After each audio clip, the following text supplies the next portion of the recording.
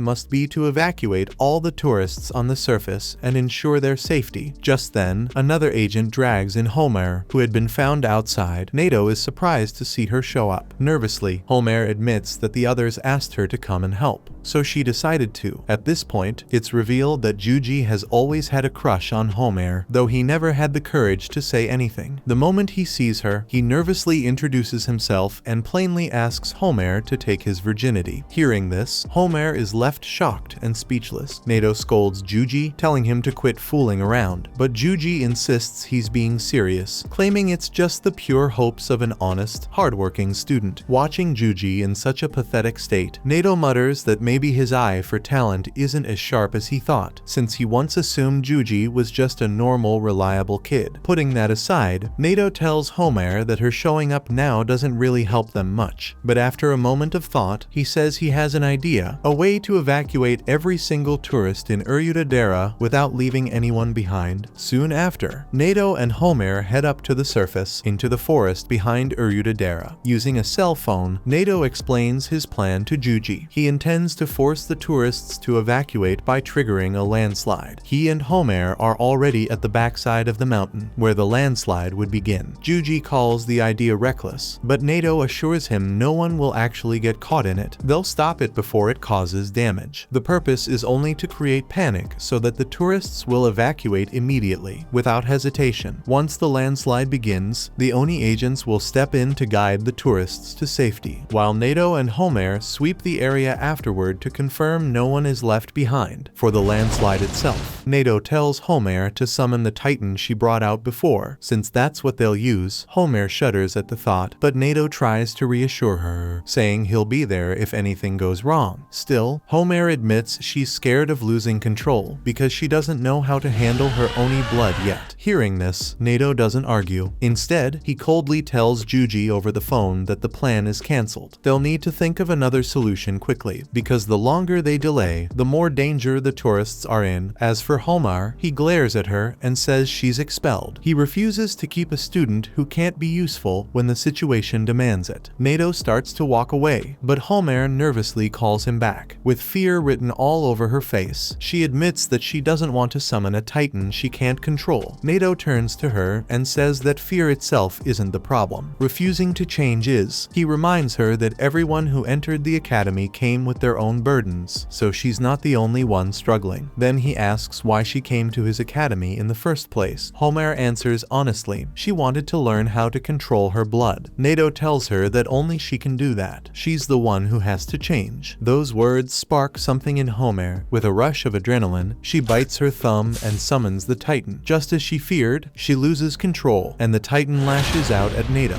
Panicked, Homer apologizes repeatedly, but this is exactly what Nato wanted. The force of the battle triggers a massive landslide. Down in the town, the tourists feel the ground shaking, and panic immediately spreads. The Oni agent sees the opportunity, stepping in to evacuate them while everyone rushes out in fear. Moments later, Juji uses his scanning ability to confirm that all the tourists have been safely evacuated. With that assurance, Nato knocks Homer unconscious, which causes her Titan to vanish instantly. As she lies in his arms, Homer apologizes, saying she wasn't good enough. Nato gently tells her that she did just fine before she loses consciousness. Holding her close, Nato can sense the heavy darkness inside her heart, but he also believes that people like her will always find someone willing to pull them out of that darkness. Meanwhile, Jin is still locked in combat with Yomogi, dodging her relentless blocks of hardened bacteria. bacteria. At one point, Yomogi traps him inside a bacteria cube, the walls pressing in on him until his body is nearly crushed. The box grows smaller and smaller, and Yomogi expects him to panic after all. Humans are known to fear tight spaces. With the cube now suffocatingly small, she is convinced Jin won't escape. But inside, Jin smirks and says it feels just like old times. In the next instant, to Yomogi's shock, he bursts out of the cube as chainsaws erupt from his back. Jin explains that cramped spaces don't bother him. He once slept inside the air ducts of an abandoned building, so compared to that, her little cube was practically a luxury. Yomogi grits her teeth in frustration. Seeing him withstand her attack enrages her, and she quickly begins plotting her next move. Suddenly, one of the ugly's severed heads crashes into the room, and Akari strides in. He mocks the idea that they thought such a weak monster could defeat him. Looking at Yomogi, he declares that he'll be the one to take her down, but when he gets a closer look, he gets a little distracted, noticing how much skin she's showing despite being on duty as a Momotaro. Yomogi slams her hands into the ground, summoning more bacteria blocks. Ikari, however, finds them slow and predictable, weaving through them with ease. Yomogi is caught off guard by his speed and is forced to jump back to avoid a strike. Ikari's incredible agility comes from his blood eclipse release, devilish hysteria. This technique channels his anger to produce unpredictable effects, depending on his mood. The downside is that he can only use it 3 times a day. Yomogi narrows her eyes, realizing his fighting style could be troublesome. At the same time, Nato unleashes his own blood eclipse release, summoning multiple archers. They fire at the barrier, shattering it instantly. The entire agency shakes from the impact, and the Oni base begins to collapse. But Nato doesn't care. Saving their comrades' lives takes priority over the base. With the barrier destroyed, the agents rush inside toward their headquarters. Deeper in, Yomogi now finds herself cornered, surrounded by Oni agents with no escape. They tell her to surrender quietly. Ikari complains that they're interrupting just as the fight was getting interesting. Nato calmly reminds Yomogi that she's been fighting for hours without rest. She must be exhausted. With no way out, he urges her to give up, but Yomogi only smirks and rips off her shirt, declaring she'll never back down. Meanwhile, Tsubakiri's puppet continues its fight with Shiki. After struggling, Shiki finally manages to escape the puppet's gravitational field, realizing its area of effect is limited. He draws a special gun and fires, but the shots are useless. The puppet blocks them effortlessly with its field. Tsubakiri smirks and tells Shiki that the puppet has one more trick left. The puppet compresses the oxygen around them, condensing it to 100 times its normal density. This creates a massive oxygen sphere that weighs several tons. Tsubakiri says it's just like an iron wrecking ball, only far more powerful. The puppet launches it straight at Shiki. Upon impact, it unleashes a crushing shockwave, slamming hundreds of G's of force into Shiki's body. He coughs up blood and collapses. As Shiki writhes on the ground in agony, Tsubakiri sneers, calling him pathetic and saying there's no way he could be Kishin's child. But Shiki doesn't even know who that person is. Tsubakiri then explains, Shiki comes from the bloodline of Kishin, the most powerful Oni general in history. In other words, Shiki is Kishin's child. Meanwhile, Mei was still on her own in the bush when she remembered some of the things Shiki had told her, that she should never give in to despair, even when she felt the most scared. Those words gave her a little moral boost, so she slowly walked deeper into the building on her own. The scene then shifted to Samedare. One day, when he arrived at headquarters, everyone bowed in respect. There, he was introduced to his new vice captain, Hina Momoda, who had just been transferred from another branch. As Samedare continued to walk, Hina praised him for all the hard work he had done. Samedare quickly told her not to butter him up because he preferred to work alone, but Hina insisted that teamwork was one of the biggest rules of being a Momotaro. Later, as Samedare went to get his coffee in the lounge, Hina asked if he knew anything about the children of Kishin that people had been talking about. Being new here and coming from the countryside, she didn't really understand what it all meant. Samedare began explaining. A long time ago, there had been an Oni who nearly destroyed the Momotaro agency. That Oni was Kishin, widely known for impregnating women and passing on his power to the children they bore. Hina found it strange. If Kishin had so many kids, by now there should have been countless descendants of Kishin roaming around, but Samedare clarified that a child of Kishin referred only to those who actually inherited his power. Many did not, but history showed that at certain points, these children were indeed born. Just then, Captain Shinya suddenly appeared, adding adding that a child of Kishin was only born when the Momotaro side was dominating its Oni enemies. Hina was startled, wondering how Shinya had even appeared so suddenly. After greeting him, she admitted to herself that he had a frightening aura. Shinya arrogantly asked her if she knew the real reason why the war between the Oni and the Momotaro had been raging for the past millennium. His aggressive tone made Hina timid, saying he gave off heavy boss vibes. Shinya explained that the first Kishin had appeared right when their ancestors were about to obliterate the Oni. Since then, every time the Oni were pushed to the brink, a new Kishin-powered child emerged, which is why the war had never ended. He was furious at the thought that the Oni had now learned how to blend in with humans. He asked Hina if she understood why that was such a problem. Feeling picked on, she answered that it was because the Momotaro's mission was to protect humans from the Oni, and if humans found out about either side, it would be disastrous. Shinya yelled again, saying that was the obvious part. What mattered more was what came after. During their battles, innocent humans often got caught in the crossfire, and it was the politicians connected to them who had to clean up the mess. What angered Shinya most was how demanding those politicians were, never understanding how hard their job really was. Samadare urged Shinya not to yell at Hina because she clearly understood. Hina then spoke up, saying that the fact important people were helping probably meant they wanted to protect others as well. But Shinya dismissed her, saying it was the opposite. Those politicians only got involved so that they would be the first to be protected when everything eventually collapsed. Shinya then turned his focus to Samadare. Even if Shiki was one of the children of Kishin, losing to him, and even losing an arm, was disgraceful. Shinya mocked Samadare as an old bag of bones and suggested he resign and hand over his position. Hina watched nervously. Realizing things were getting tense, Shinya declared that he didn't care anyway. His plan was to rise through the ranks by killing every last one of the children of Kishin. Samadare spoke calmly, saying that Shinya could do whatever he wanted to the others, but Shiki should be left alone because he'll kill with his own hands. Shinya didn't argue further and simply walked away. Back at the Oni agency, Shiki was still being forced into the ground by the Oni zombies' gravity powers. Tsubakiri explained that there had always been exactly 8 children of Kishin, and Shiki was one of them. If his Kishin power were to awaken, he would become a serious threat, so they would need to kill him. However, Tsubakiri thought it would be more useful to study him instead. He planned to drag Shiki back half alive to his lab and use him as a test subject until there was nothing left to gain. Once the gravity effect was lifted, Shiki stood up but immediately began coughing and collapsed again, weakened. Tsubakiri admitted he was jealous of the Oni's regenerative abilities, something the Momotaro lacked, summoning his remaining strength. Shiki stood again and shouted that he didn't care if he was Momotaro or not. He wasn't going to let them get away with this. He pulled out his Oni gun and fired, but the enemies dodged every shot.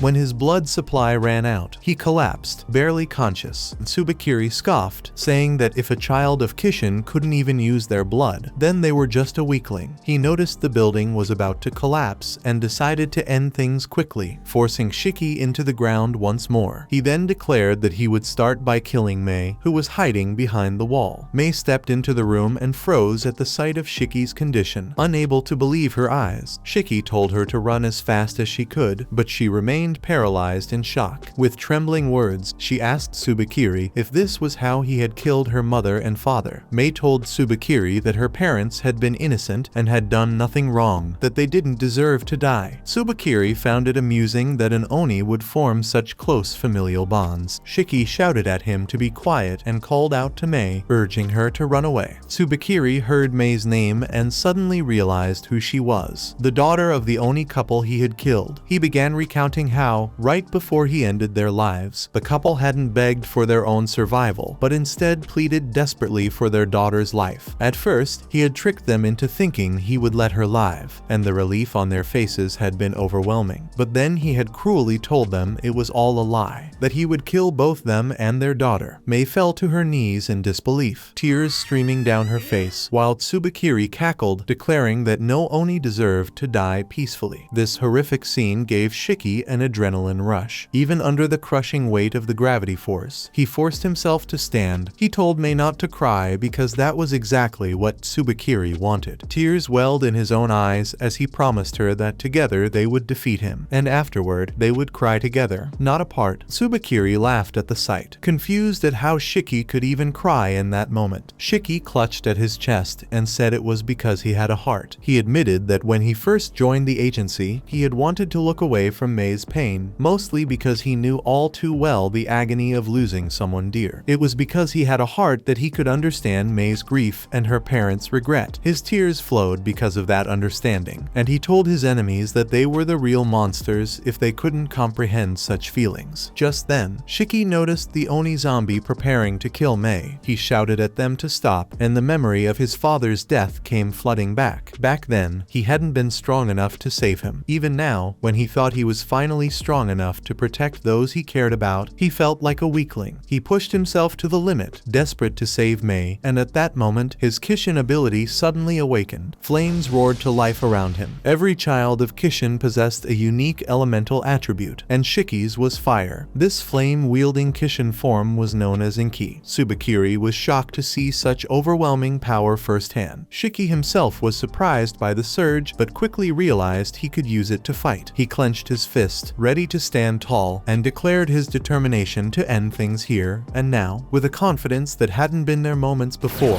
Shiki unleashed a fiery blast that tore through Tsubakiri's right side. Tsubakiri was stunned. Just seconds ago, Shiki had been on the verge of death, drained of all energy. Yet somehow, with almost no blood left to use, he had landed such a devastating blow. The thought of what he could do at full capacity was terrifying. But Shiki's newfound strength quickly betrayed him. Unable to control the raging flames, he collapsed back to the ground. Tsubakiri laughed, realizing Shiki was still too weak to manage his power. He pinned him down once more with gravity, causing the inky flames to vanish, and turned his attention to May. He called her a nuisance and said death was all she was good for, promising to kill her just like her pathetic parents. Still struggling, Shiki shouted at him, demanding to know why he was acting like such a heartless monster. May and her family had never done anything wrong. They had simply lived peaceful lives. Tsubakiri didn't care. He decided it was time to finish Shiki once and for all. He summoned a massive energy ball, preparing to obliterate him. Even in his dire state, Shiki summoned enough strength to draw his Oni gun. Pointing it straight at Tsubakiri, with a final roar, he assured May that her life would be bright and full of hope from here on, as long as she held on. Tsubakiri hurled the energy ball toward him, but as Shiki fought back, May's desperate screams gave him another surge of adrenaline. His Kishin flames reignited, blazing stronger than before. Tsubakiri was stunned to see the flames return so suddenly, but he pressed on, forcing his energy ball forward. May's encouragement fueled Shiki, giving him the will to resist. He smirked, lifted his Oni gun, and fired. The shot shattered the massive energy ball, unleashing an explosion that engulfed Tsubakiri, who screamed in agony as he appeared to be obliterated. Tsubakiri barely survives the blow. As he catches his breath and looks back, he sees that Manaka the Oni zombie is finally down for good. We then shift into a flashback of Tsubakiri's past. All he wanted was to remain a researcher in the agency. He had no interest in fighting, no desire to take lives. His days were spent dissecting Oni in a monotonous routine, each morning as uneventful as the last. It was dull, maybe, but peaceful, and that was enough for him. That peace shattered the day Manaka